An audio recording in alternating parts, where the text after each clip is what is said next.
Shakira can be flawless on stage, but what about her personal life? Welcome to Beyond the Screen, I'm Nate, and these are the top 10 worst Shakira controversies you forgot about. Number 10. Fumbling the anthem. In 2017, Shakira received the distinct honor of performing the national anthem at the Cumbres de las Americas, and I'm sorry if I mispronounced that. The event was held at Cartagena, Colombia, with several high-profile politicians, including Barack Obama. Shakira is known for her incredible stage performance and equally impressive voice.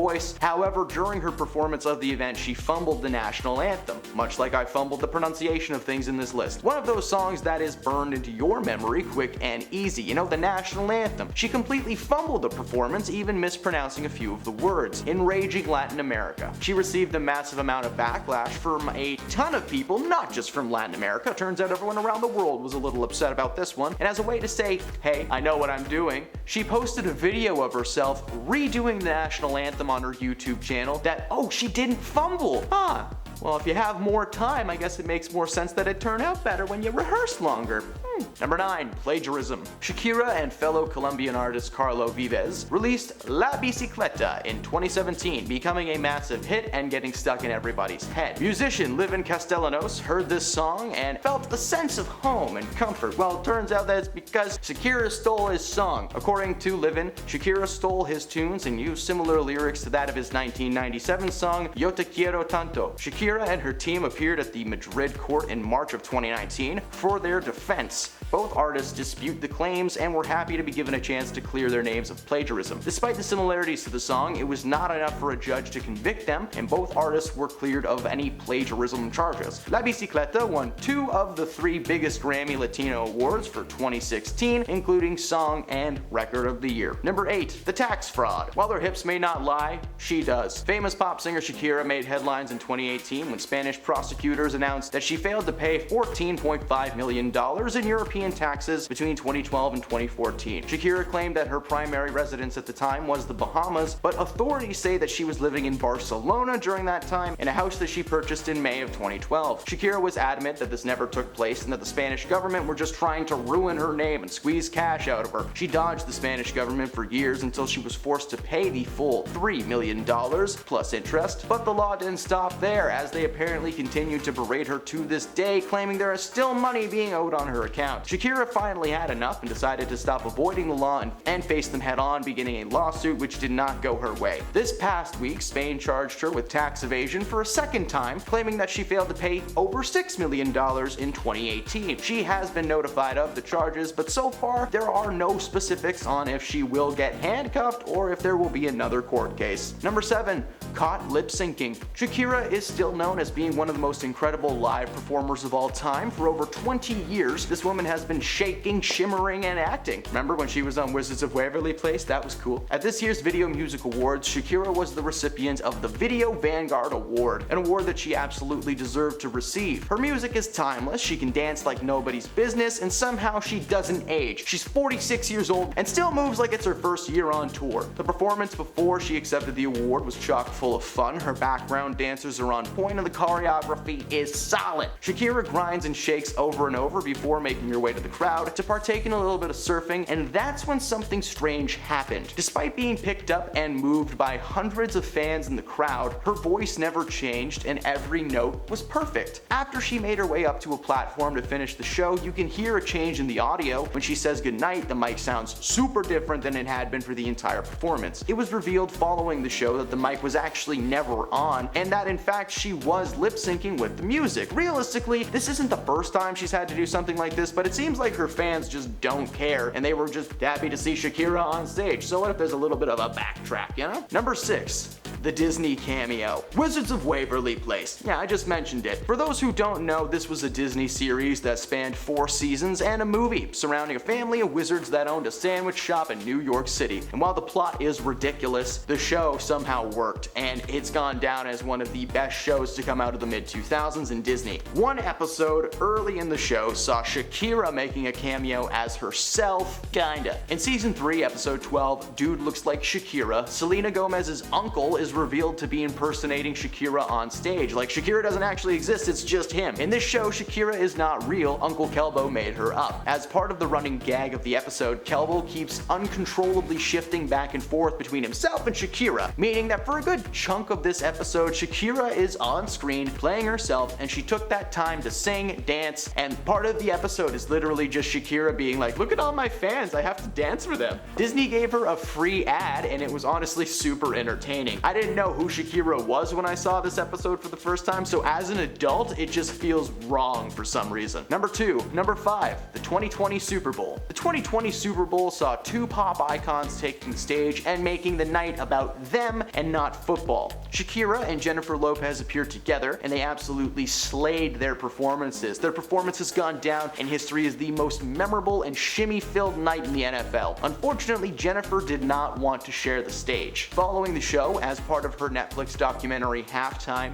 it was revealed that she was extremely annoyed at the NFL for forcing her to share the stage when she felt strong enough on her own, literally calling it the worst idea in the world. Her main concern was the fact that herself and Shakira were meant to occupy and share the same amount of stage time as a normal solo act, rather than doubling it like she assumed would happen. Solo artists are normally given between 12 and 16 minutes of stage time. Most artists use that time to do a mashup of their most popular songs, and it usually makes for a very memorable and unique live show. In the documentary, a clip revealed that Jennifer actually yelled at her music director, complaining that she had 6 effing minutes, 30 seconds per song. That wasn't enough. The worst idea is not putting multiple people on stage, okay? One of the most recent performances on the Super Bowl stage saw 6 major artists share 12 minutes of screen time. Dr. Dre, Eminem, Snoop Dogg, 50 Cent, Mary J. Blige, and Kendrick Lamar were able to make it work, and work super well, but Jen couldn't even fathom the 6 minutes she had to share with Shakira. Oh. Number 4, Gerard Piqué. Shakira and Gerard were together for over 10 years, announcing their joint separation in June of 2022. They met on the set of the music video Waka Waka, being the official song of the 2010 FIFA World Cup, which we'll get into in a couple of minutes. Multiple soccer stars made their way into her videos, including Gerard, and it was love at first sight. As the years went by, the relationship seemed to be thriving on paper, but it was later revealed that it might not have been all peaches and cream. On the outside, they had a family that was always smiling, but as 2022 approached, there were rumors circulating that Gerard was cheating on Shakira for quite some time, but at the time, there was no concrete proof. However, his bounce back after the divorce was quick and a red flag, but after coming to an agreement on custody, Shakira threw some shade his way, writing a song roasting his choice to date a 23-year-old. The roasting was warranted, as it was revealed that not only was he cheating on her, like a lot, but that he did it while she was visiting her father in the ICU. What a scumbag. Number 3, 2010 FIFA World Cup. In 2010, the World Cup made its way to South Africa, where Shakira was invited to be a musical guest and tasked with creating the anthem for the event. That anthem was the song Waka Waka. The songs performed at the event have always been meant to be inoffensive pop, just something to make people dance and get hyped for the World Cup showdown. However, Waka Waka stirred up a ton of controversy among the fans. It turns out that before she even took the stage, local talk and radio shows were receiving calls with complaints as to why Shakira was chosen to perform rather than an African artist. Many South Africans were claiming to boycott the event, but that of course never happened. FIFA just eventually decided to expand their list of artists performing at the event to include more African artists, to the delight of thousands. Now, while Shakira did almost derail this one, it was FIFA that picked up the pieces. Shakira took the stage and a lot of people were excited, but there was an equal number of confused faces. At the end of the day, it was not the worst thing that ever happened, but came pretty close. Number 2, Rihanna Team Up. These two pop megastars teamed up to create the song Can't Remember to Forget You, a massive hit accompanied by a very controversial music video. The video saw Rihanna and Shakira wearing skimpy outfits and getting pretty cozy.